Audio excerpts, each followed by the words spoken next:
साक्षात् परं ब्रह्म तस्मै श्री गुरवे नमः तस्मै श्री गुरवे नमः तस्मै श्री गुरवे नमः.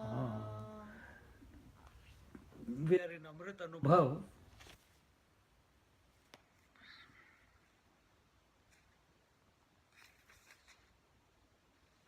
And we completed it last time. No?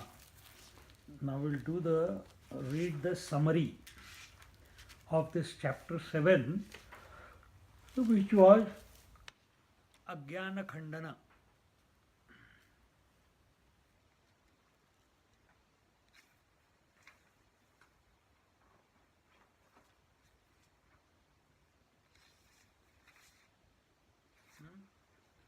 Here Swamiji says,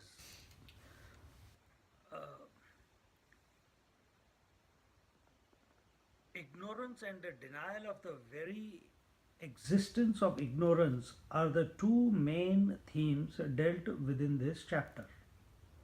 The value that we give to anything in this world compels us to invest time and energy in it. Since we ourselves have given this value, no one else can help us to come out of its grip, unless we devalue it ourselves. Similarly, in the study of the scriptures, if certain concepts are given value, to that extent one gets entangled in the conceptualization of the truth, and the truth is not a concept. This is self-explanatory, that whatever we give value to, the thoughts with regards to that, the activity with regards to that, automatically gets initiated. So, truth is not an object. Truth is not a thought. Truth is not a thought. So how can you give value to it? But we want to know. We want to be. Right now we are not there, isn't it? So we think about, instead of thinking about the world, and all our activity is geared towards the world, for the world, in the world. The opposite is given, Uddaret Atmana Atmanam, Atmanam Avasadhaye, Natmanam Avasadhaye. So contemplate on the self, by the self, in the self, for the self. So we are giving value to the self, even if it is at a level of thought. And therefore, we are, as we told in the meditation, we have to become single-pointed on it. Just like we become single-pointed, we give value to sleep for rejuvenation every night, to re-energize ourselves so that we can live the day. And why is that? Because we still think that we need to get value, we will get value from the world by getting involved in the world. We'll get happiness from the world by getting involved in the world. And to do that with a renewed vigor, we want to go to sleep every night. But the day it clicks that enough of this running, the topic concluded in the meditation with enough, that enough of this running after the world, till now it has not given me the solution that I am looking for. So let me try something different. Let me listen to the scriptures, let me listen to the masters for a change. And we shift our attention, we give value, have faith. Right now we have faith in the world.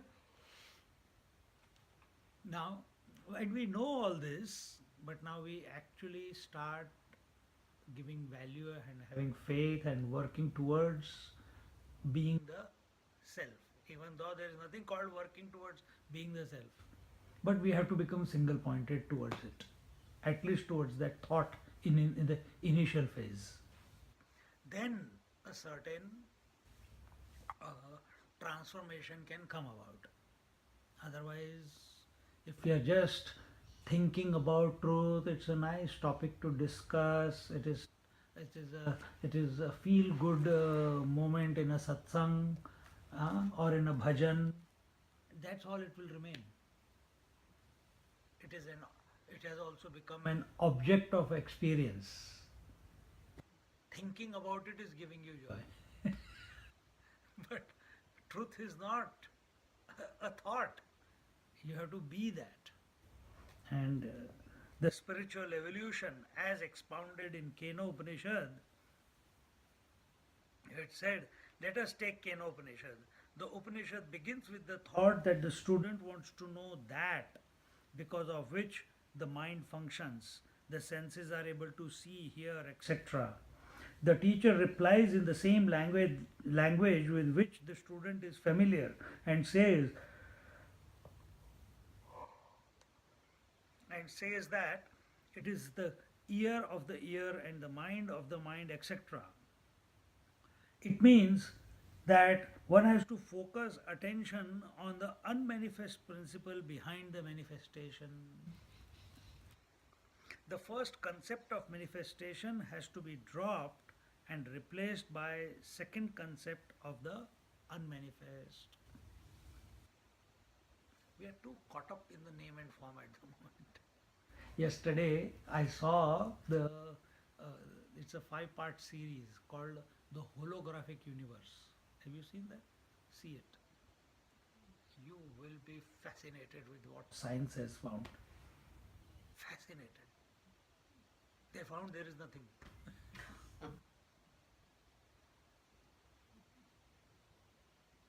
They are proving scientifically that a creation of a wave in water is a creationless creation. From water's, they are looking at the whole thing from water's point of view. Exactly the same way this entire universe is a creationless creation. Scientific, they are not doing any formulas or anything. He is showing you.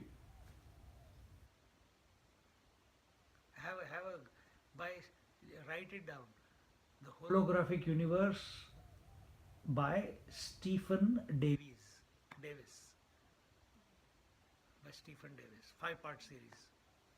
So I just saw the first one. It was fascinating. Was it on the TV, was it? No, on YouTube you can see. Oh, yeah. YouTube.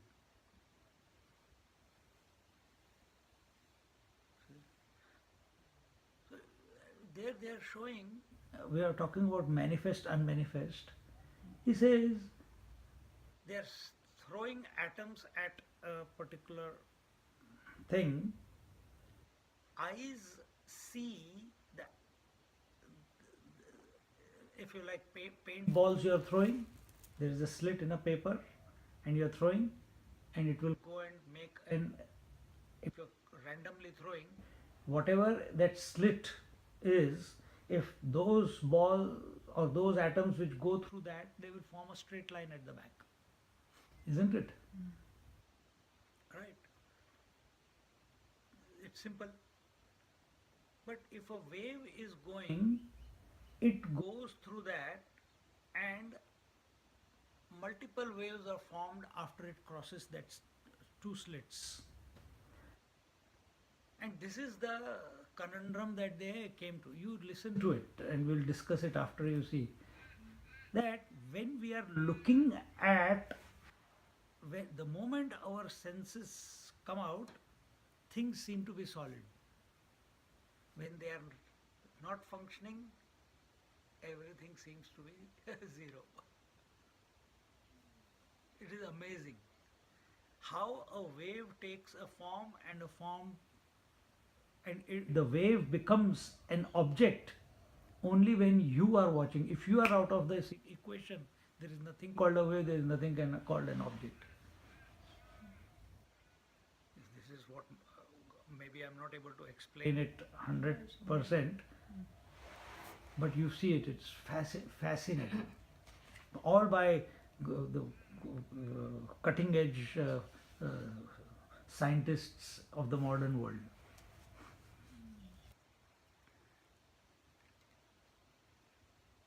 It means that one has to focus attention on the unmanifest principle behind the manifestation. This is exactly what he is telling. Our scriptures are telling for so long. What is that unmanifest principle?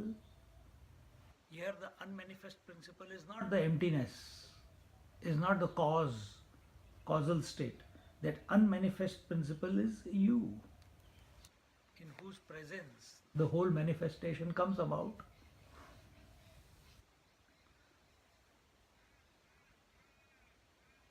Or in other words, you can take, just like when we use the word, Jnaneshwar Maharaj used the word Satchitananda. He says that we are using the word Satchidananda only to cancel Asat, Achit and Dukkham. Similarly, we are so caught up in manifestation at the moment, then in order to cancel it, what will you use? Unmanifestation. Isn't it? And then go beyond manifestation and unmanifestation. So what is manifestation for us in a daily life? Waking and dream. And what is unmanifestation? Deep sleep. Go a bit finer. What is manifestation? A thought. What is unmanifestation?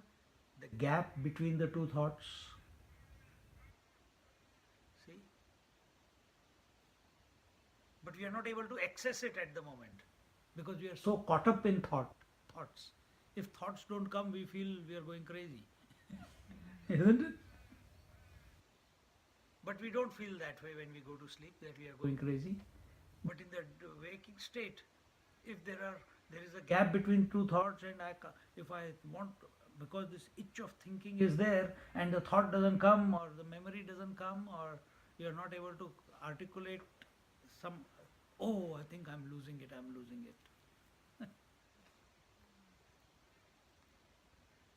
Now the student moves to the second step. How do I know this? So first step was from manifest to unmanifest. Now the second step, how do I know this?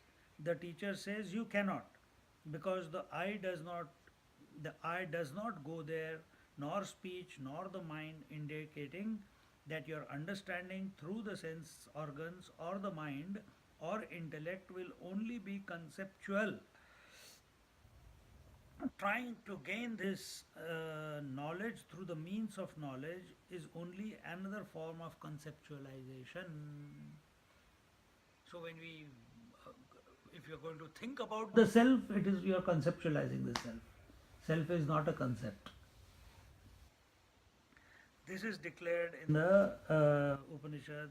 If that is so, then how does one come to know? This is the third stage. The teacher says, I do not know, but I can tell you what my guru said. So no ownership, because if you take ownership, again, because I said it, it is other than the known and the unknown. In other words, it is other than the manifest and the unmanifest. In other words, it is other than the presence and absence. So it is other than the known and the unknown.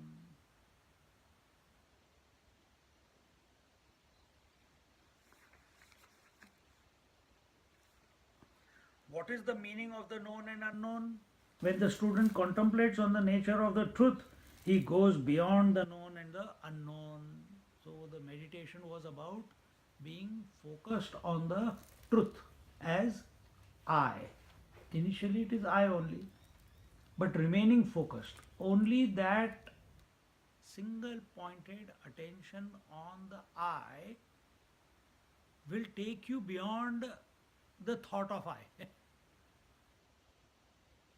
Only because you have to generate the intensity to come out of the gravity of the mind. And what is the gravity of the mind? Manifest and unmanifest. Known and unknown. This is the gravity. This continuous flux that is going on,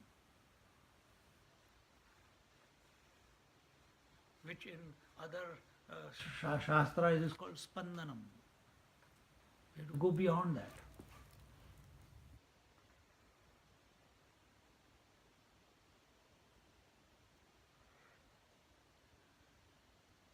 the student contemplates on the nature of the truth, he goes beyond the known and the unknown. This has to be achieved by the seeker by his own efforts. No one else can do this for him by proxy. No one can do it. You have to begin, and it is never too late. It is never too late. No, now whole life is gone. Then you have created that concept that this life is there. Are you concerned about life is going away, or are you concerned about the truth, that I want to be the truth? And if we can generate enough focus on the truth that we are, then things, sometimes if the grace is always there, it's just a knack, one click, that's it.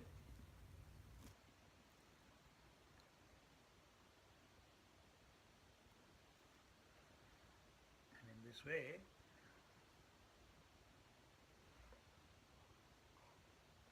aham ayam kuto bhavati chinvataha.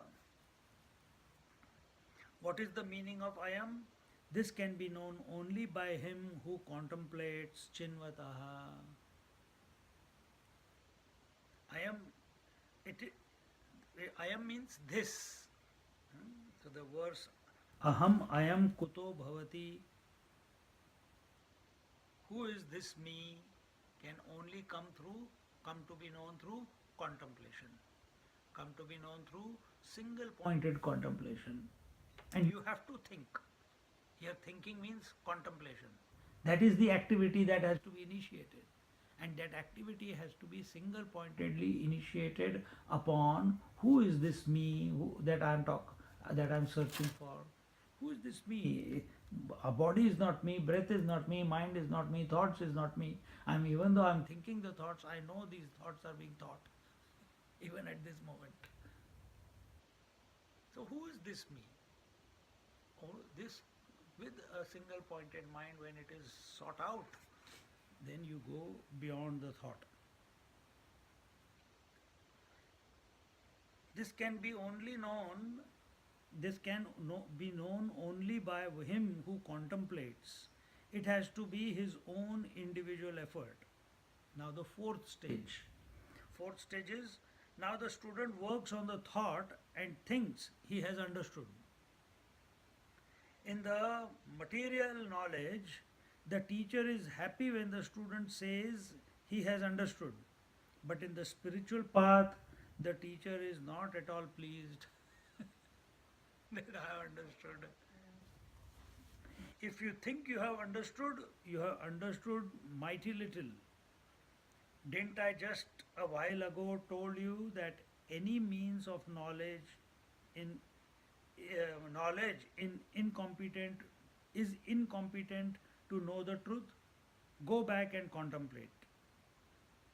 So the same student returns to the same teacher and says hesitatingly, searching for words, I do not think I know it well.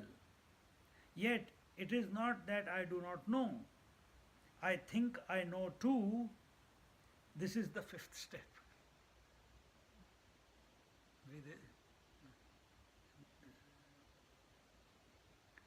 This is the fifth step.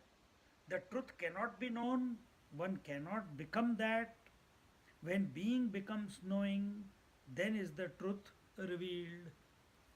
Tad vididat adi, avididat adi, something like that the verse goes. I can't remember the verse. Tena tam vidhi, something.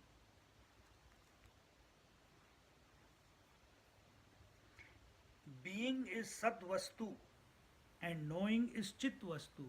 Being is existence and knowing is consciousness. Chit Vastu.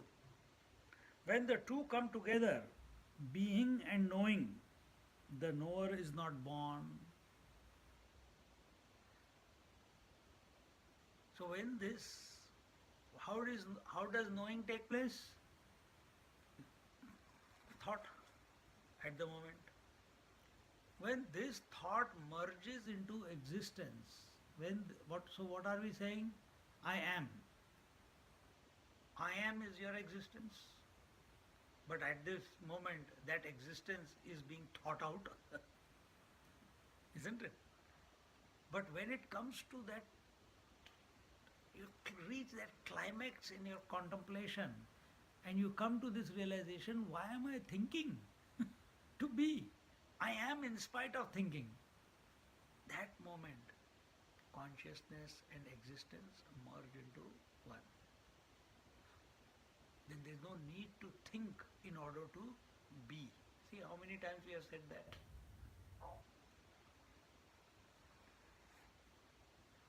Then the knower is not born.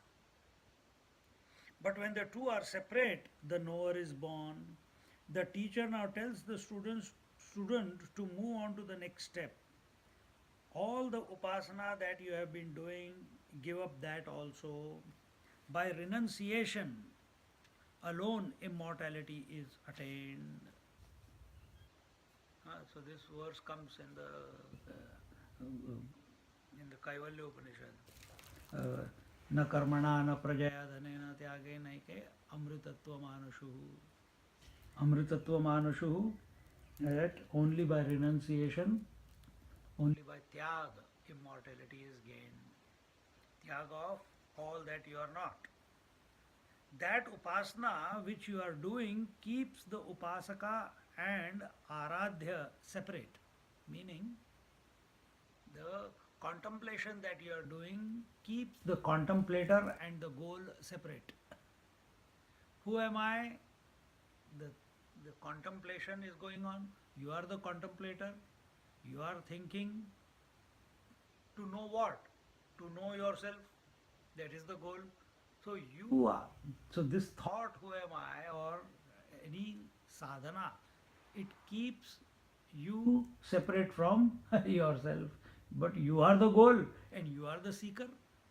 And imagining that the seeker is separate from the goal, isn't it? A wave is the seeker. As long as it is seeking, it is imagining that I am other than the water. It's so foolish. And that's exactly what we are doing. Thus maintaining the duality and keeping you in the conceptual existence. After this, the Upanishad proceeds ahead and through the medium of the story of Yaksha points out that all the victory, all the achievement is Lord's expression, and behind every experience is the pure self. This is the call that the Lord gives us, first in a gentle way, in gentle ways, by blowing his conch, and if we do not hear, in harsher ways by sending us back to the cycle of birth and deaths.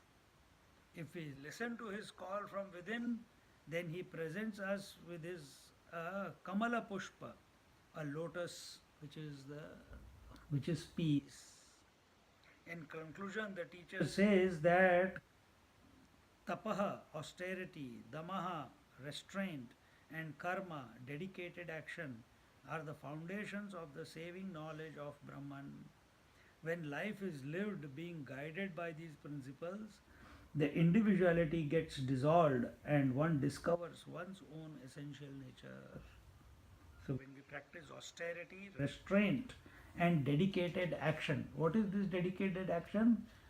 A incessant, continuous, single pointed focus on the self. That is the dedicated action. Austerity, the ability to go beyond all the difficulties that life is presenting you. And restraint at your sensory level, and that five senses and the sixth sense, which is the mind. Not to restrain them from getting involved in the world. And how do you do that? By not to allow them to involve in the world. Just focus on the self. That's it. This is the Upanishadic approach. Now, what is Jnaneshwar Maharaj's approach? Huh? In the same way, Jnaneshwar Maharaj tries in this chapter to go step by step forward in destroying the concept of ignorance or Maya.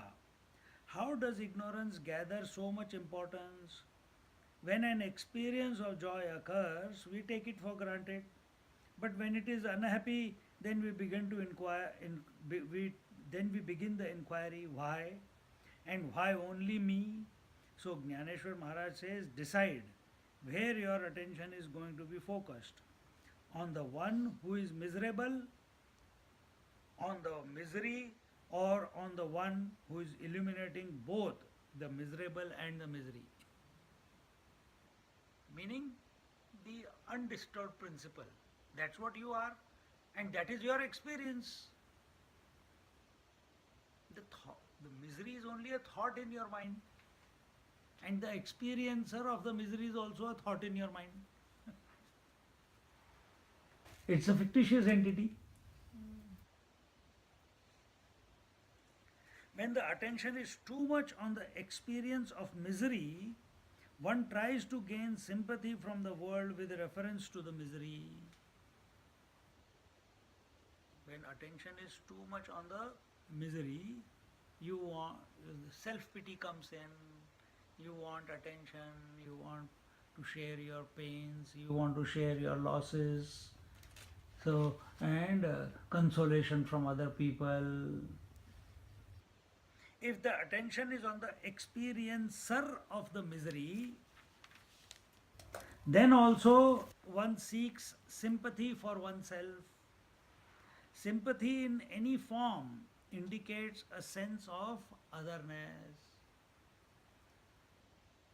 So, from here, this point of view, having empathy, having compassion, having self pity, all these are no. It keeps you in the world of duality. Sympathy in any form indicates a sense of otherness, a sense of superiority versus inferiority, and should be sternly discouraged by the spiritual seeker. Therefore, the remedy lies in devaluing both the experiencer and the experience, and suspending the search for a cause for anything and everything in life. Acceptance of everything as it comes is the only way to start living. How beautifully Swamiji has given everything.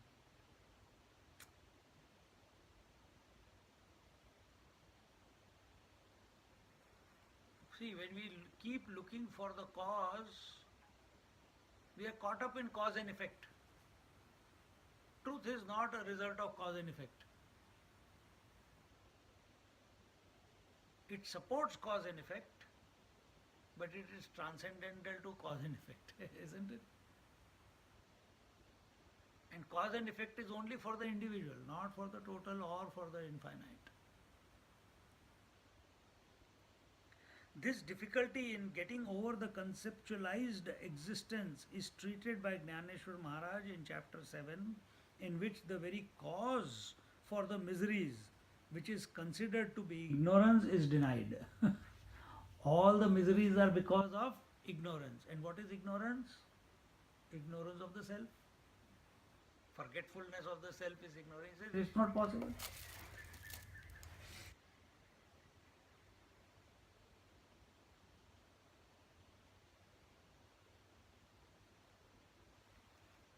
Knowledge is veiled by ignorance, and mortals are thereby deluded. Ajnanena avrutam jnanam tena muhyanti jantavaha. Knowledge, meaning the truth, the self, is veiled by a film or a veil of ignorance, and mortals are thereby deluded. First, there is, this is told in our scriptures, in forgetfulness. We forget ourselves and get deluded by the world. The cause is the ignorance, desire and action is the effect. And what is this ignorance? Ignorance is self-forgetfulness. So Jnaneshwar Maharaj says, this is not possible. There is nothing called self-forgetfulness. Jnanadeva also says it is not possible for ignorance to exist. Man is miserable not because he is ignorant, but because he is alive. This is his main thing, and Swamiji uses it quite often. He says, man is miserable not because of ignorance, but because he is alive. Dead man doesn't have any misery. Huh? No, just because life is presenting. He is not giving here value to, where in this chapter the topic of ego was there. In the entire chapter of ignorance, he never even used the word ego. You are alive, meaning life is throbbing.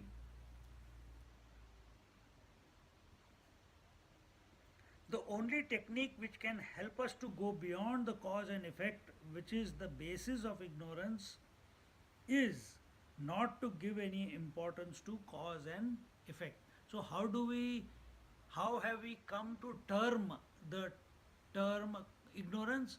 Because we see cause and effect in the world, isn't it? And as long as we see the cause and effect, we say, oh, there must be a cause for this. This cause and effect is coming because of ignorance. Or ignorance is appearing as cause and effect in our life. That is why we are not able to see the truth as it is. Ajnana, devaluation and ajnana, denial, have to be accepted totally. Devaluation and denial have to be accepted totally. What remains is that because of which ignorance is supported. Ignorance has come and gone, and that pure consciousness which was considering itself to be a foolish Jivatma has now as if discovered its own essential nature. So what is this ignorance? Either you can look at it macrocosmically or microcosmically. Deep sleep is the state of ignorance. Absence of thought is ignorance, isn't it? Our understanding is thought is knowledge. Absence of thought is ignorance. When we are not affected by presence or affected by absence, and we recognize that both of these are just phenomena, I am someone other than this phenomena. Then what is individuality? Individuality is this, the me, the self, identified with presence and absence, brings about a seeming entity called an individual. When you identify with the phenomena, you become the phenomena. When you identify with a phenomena called a person, whom you have given a name, husband, at that very moment you start behaving like a wife. But really speaking, wife and husband both are existing in their own absence. Only man and woman are there. Now go further, deeper and deeper into the thought level. So same way the presence and absence are mutually existing. They cannot independently exist. Presence cannot be presence, absence cannot be absence without the other. Need to compare the two. Pardon me? Need to compare the two in order for them to have meaning. They are continuously coming and going. Just like waking, dream and deep sleep are continuously on a daily basis coming and going, at a more finer level, presence of thought and absence of thought. Presence of thought and absence of thought. Presence of thought and absence of thought. This is how your mind is functioning. but you are other than both of them, other than the manifest and the unmanifest. The earlier we accept this, the better it is. That I am other, okay, then what is the okay, I have accepted. But then you want to accept it again as a thought only. Want to qualify it. You want to qualify it. Yeah. Again, it is a thought only.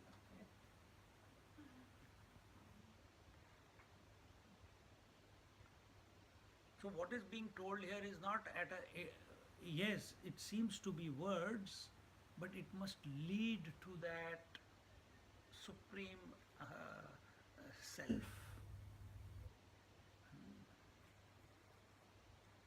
Ignorance has come and gone, and that pure consciousness, which was considering itself to be so foolish, Jivatma, individual, has now discovered its own essential nature.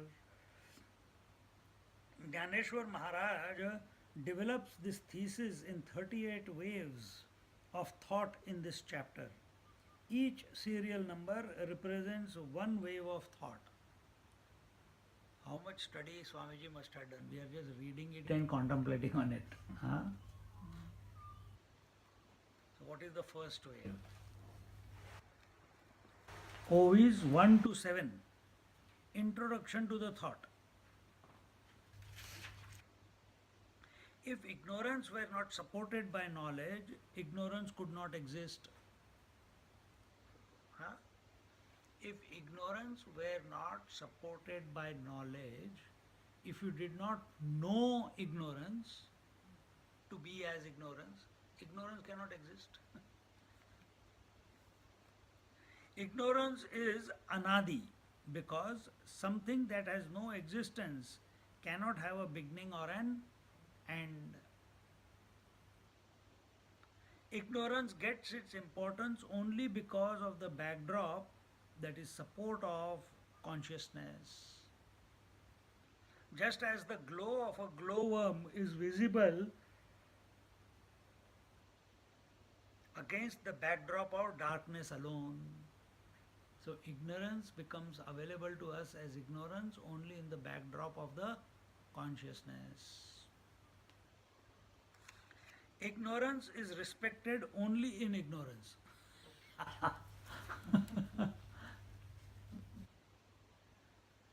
Ignorance is accepted only in ignorance, respected only in ignorance.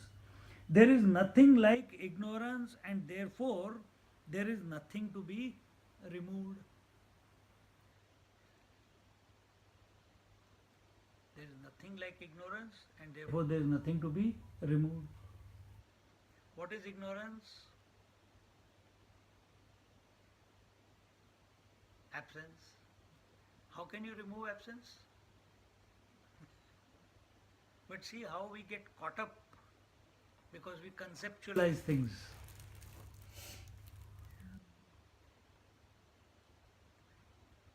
What is normally referred to as knowledge is nothing but another form of ignorance.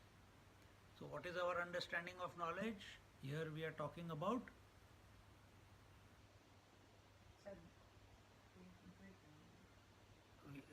no, see the sentence. What is normally referred to as knowledge is nothing but another form of ignorance. Which knowledge are we talking about? The intellectual knowledge, the thought knowledge. So how have you come to know ignorance? Because of a thought called ignorance. And we think we have become intelligent. But thinking itself is a product of ignorance.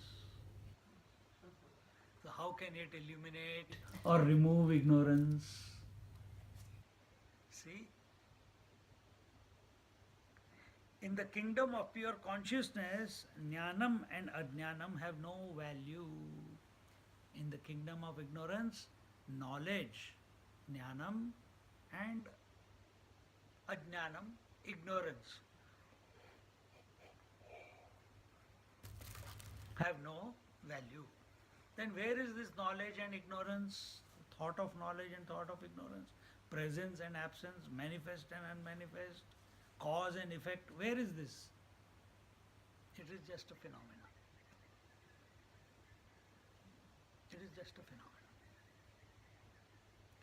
From water's point of view, the phenomena of wave has no value.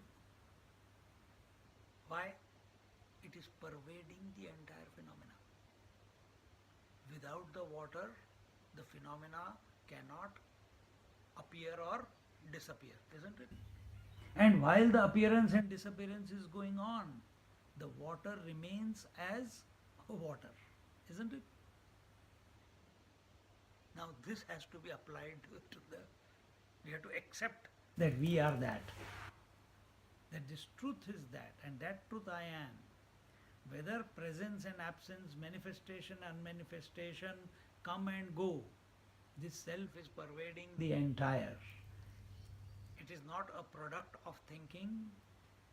It is not beyond the presence and the absence. Otherwise we'll create another concept that it is beyond, transcendental. These are just words. Then we keep the cause and effect or the presence and absence there and ourselves here. No, we are everything. That is just a phenomena coming and going. So don't give it value. Thinking comes, let it happen. If it doesn't happen, it's okay. No commentary. Let us find out what the nature of ignorance is. Then we will find that knowledge is as much an illusion as ignorance. So now the second wave. What is the second wave? O is 8 to 11. Ineffectiveness of ignorance in Atma Tattva. So here it does.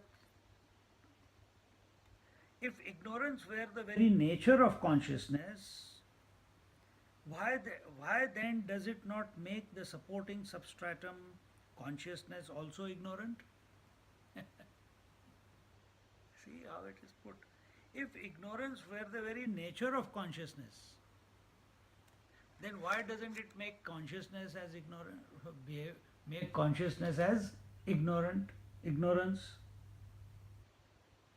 Ignorance being the object of knowledge is inert. Anything that is object of knowledge is inert. What is the object of knowledge here? How do you come to know any object? Through thoughts, through thoughts, through thoughts. A subject and a thought is produced by a subject and an object. So, subject is the conscious principle. Object has to be nothing but inert, isn't it? Object cannot become conscious of itself. It requires a subject to be conscious of the object.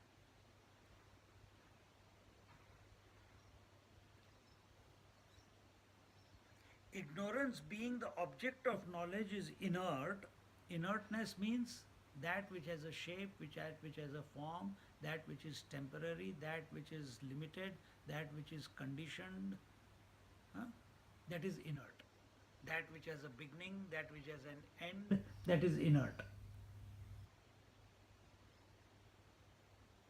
Inert is that which cannot self-illumine. It requires someone else to know. That is inert. See? And therefore should also make it support the pure consciousness inert. So if ignorance is known as a thought, and if consciousness is also ignorance, then pure consciousness also should become inert, but that is not our experience. Furthermore, it is said in the scriptures that ignorance is supported by the objects known and the knower of the object. Does that mean ignorance exists? Ignorance is supported by the objects known and the knower of the objects. So ignorance is supported by what? thoughts and the knower of the thoughts.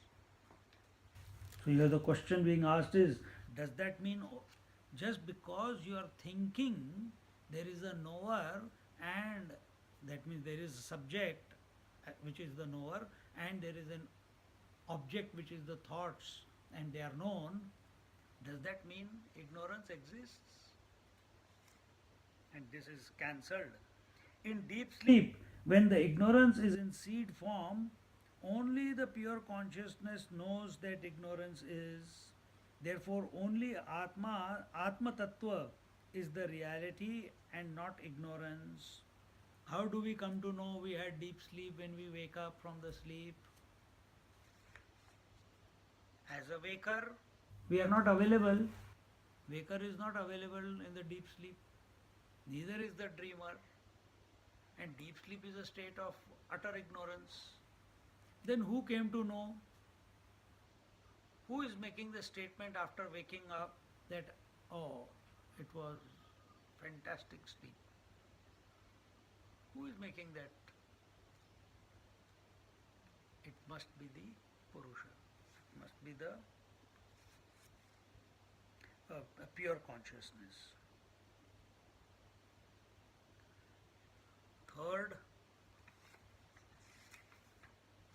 Third wave from OVs 12 and 13. Ignorance cannot know itself. Ignorance is inert, jada, and cannot possibly know itself. The fourth wave, OVs 14 to 16. Superimposition versus superimposed. That because of which ignorance is known cannot be covered by ignorance. Ignorance is neither the support of knowledge nor is it supported by knowledge. Ignorance is neither the support of knowledge nor it is supported by knowledge. Now, which knowledge is being talked about here? It is not talked about the thought knowledge, because thought is also a product of ignorance. So here the knowledge that is being talked about is the self.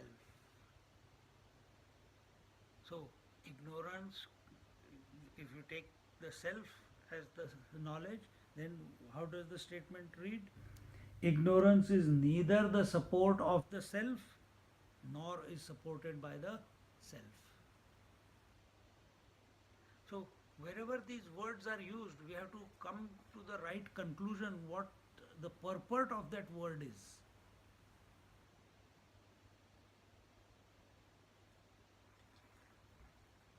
Fifth wave, OV 17 and 18. Ignorance versus existence. If one thinks that ignorance exists independent of everything, then who has known it? It cannot know itself.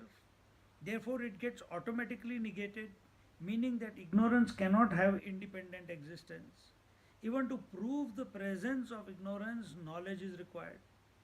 That by which ignorance is known can never be of the nature of ignorance. Therefore, ignorance cannot be established to exist in the three planes of consciousness, the waking, the dream, and the deep sleep. These are called planes of consciousness, not planes of ignorance. These are called planes of consciousness. They are not called ignorance. Planes of ignorance.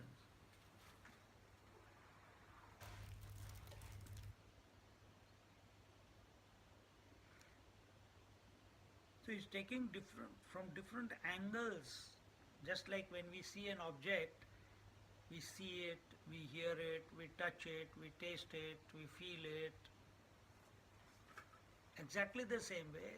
Swamiji, Jnaneshwar Maharaj is looking at the ignorance from all different angles, so that no doubt is left with regards to what ignorance is. He is not trying to prove what ignorance is. He is trying to show you that there is only the truth. He is not trying to prove ignorance. But he is showing you that there is nothing called ignorance. Only self remains. see how foolish this statement is. The wave, due to self forgetfulness, is considering itself to be a wave. You are standing here, you are the Guru Maharaj or Maharani, and this, oh, the wave is saying, see, because of self forgetfulness, I am considering myself to be a wave, but I have to seek self realization. And you who are standing outside, beyond, transcendental to the water, wave and the ocean, you say, foolish fellow, you are already water, you just don't know it. No, no, you see, I was born and one day I will die and I am moving towards the shore, and see how much competition is there. अपना दुखड़ा सुनाती रहेगी. It will cry, and you are, what will you do when that wave is crying at you, to you about its misery? You will just smile it away, because you are seeing the foolishness that wave is finding itself in. From your point of view, that wave,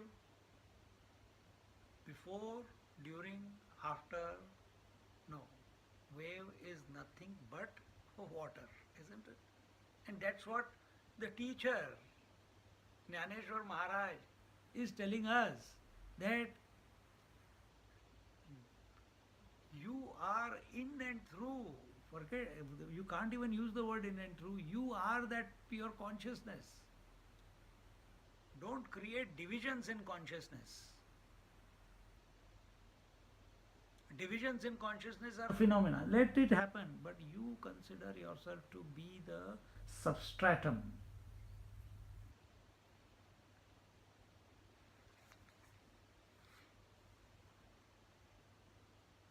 Therefore, ignorance cannot be established to exist in the three planes of consciousness, the waking, dream, and the deep sleep. This is also another beautiful point. We call them as three planes of consciousness. We do not call them three planes of ignorance.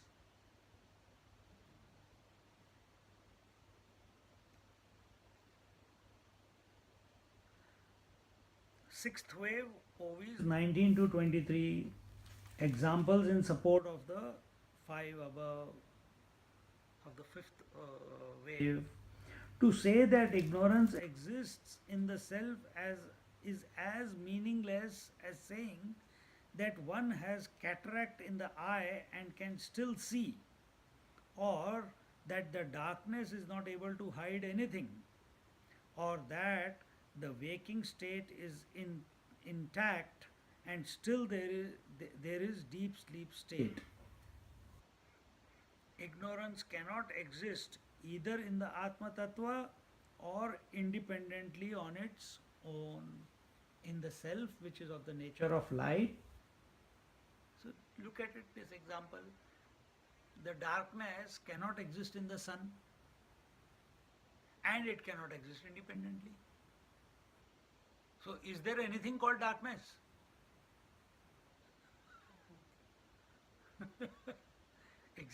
Darkness cannot exist in light, and it cannot exist independently. But we are talking about darkness. Huh? Exactly. Exactly. From light's point of view, there is nothing called darkness.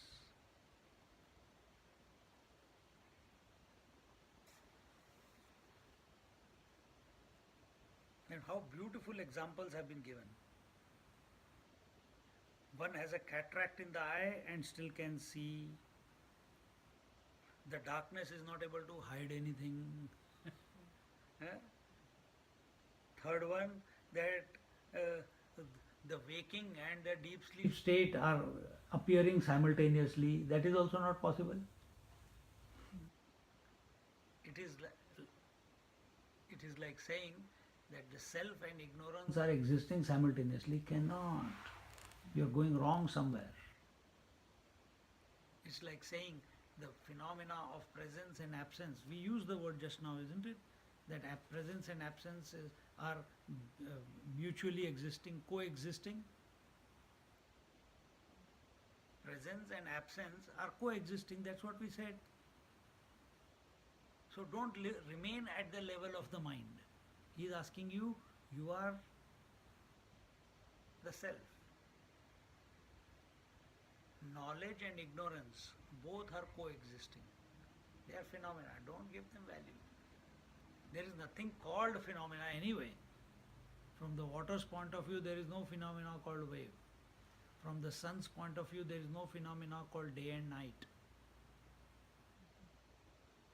From the gold's point of view, there is no phenomena of ornaments.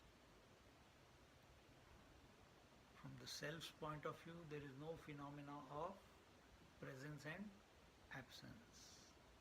There is no phenomena of waking, dream and deep sleep experience. From the self. Then for whom is this a phenomena? If from self's point of view there is no phenomena, it alone is. Yes. Then who is experiencing this phenomena?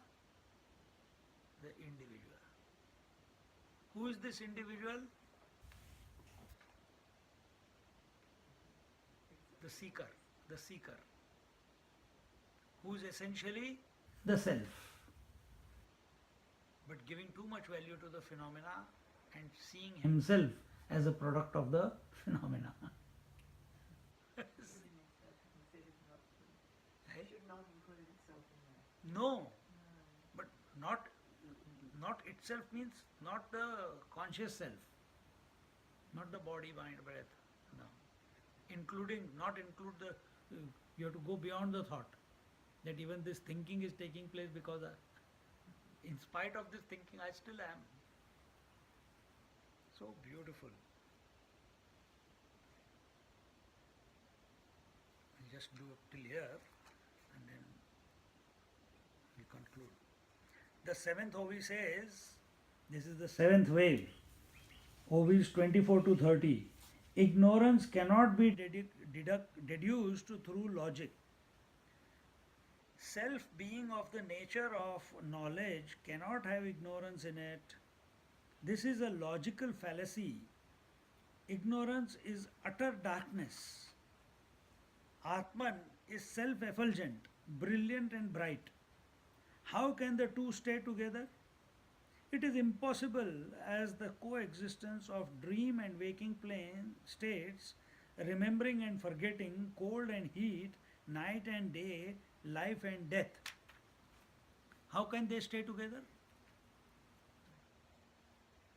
When we are preoccupied with the world, the experiences in the world and the experiencer, that is our own individuality, ignorance will rear its head again and again to ask questions such as why, how, when, etc.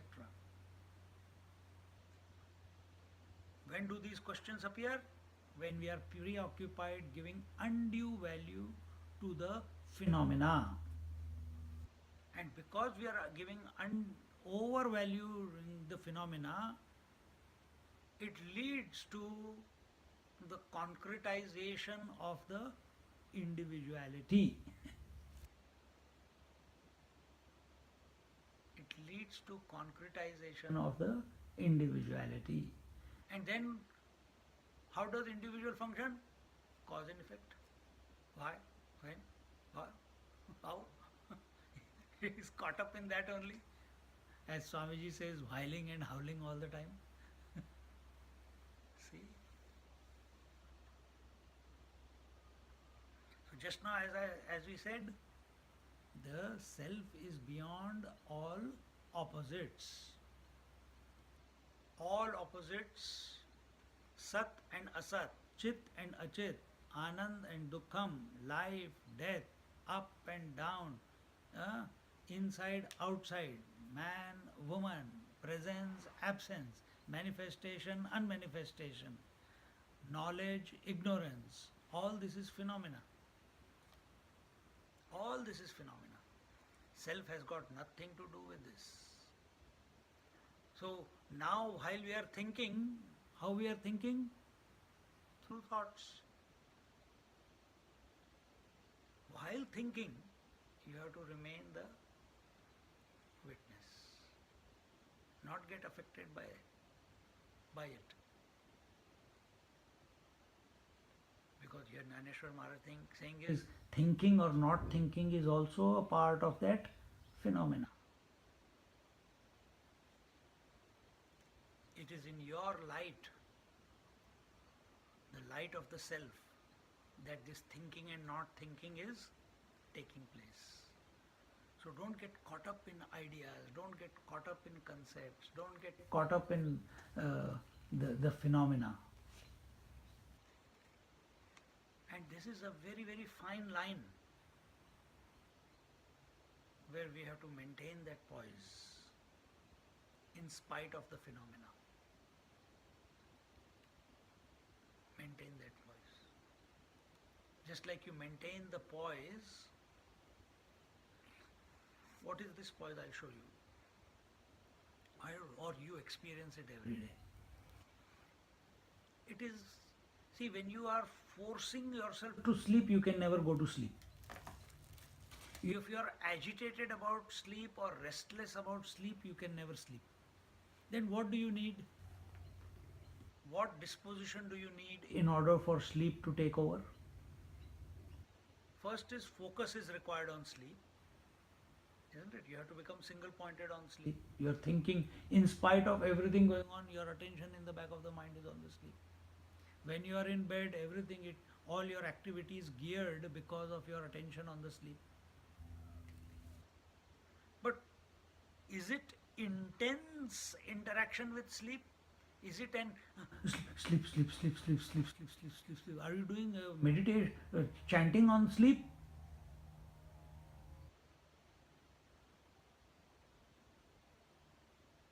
It is relaxed attention. There is no stress. There is no pushing towards sleep.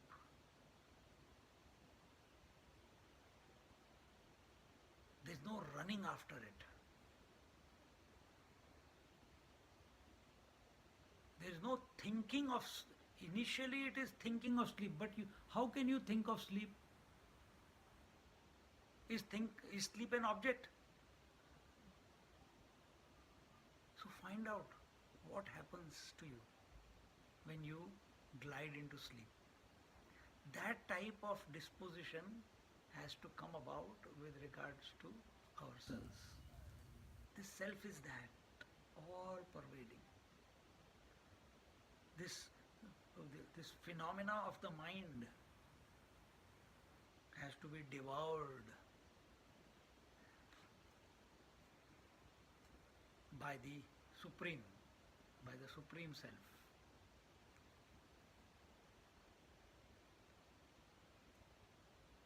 When we are preoccupied with the world, the experiences in the world and the experiencer, that is our own individuality, ignorance will rear its head again and again to ask questions such as why, how, when, where, etc. Jnaneshwar Maharaj says that all this talk about Maya, Avidya, Vasana should be totally rejected. If we suffer, it is only because we are alive and conscious, not because we are ignorant, not because we are stupid, not because of cause and effect. We are suffering because we are alive and we are conscious. Now the next question will be, not in this chapter, but the next question will be what? What is aliveness? What is consciousness? Why am I stupid asking this question? Because without me, this question will not form in the phenomena. There you go. That question also rejected.